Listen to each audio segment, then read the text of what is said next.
এবার তার সর্বাঙ্গ শরীর কি করলো কি করলো কল করে আসতে লাগলো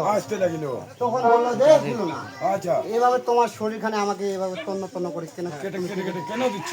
হে মা আচ্ছা আমি আজ বড় বিপদে পড়ে তোমার শরণাগত হলাম। আমার পুত্র ওই যে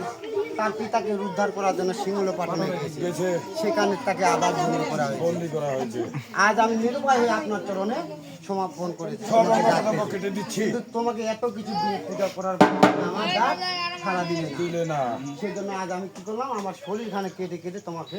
উৎসর্গণ করছি উৎসর্গণ করে দিলাম ও মা তাও তুমি আসো কিনা এখন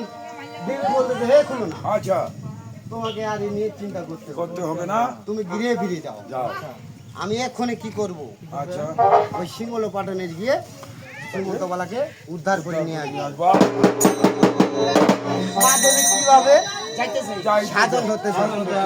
আরে গুচাইলো ঠাকুর নেবে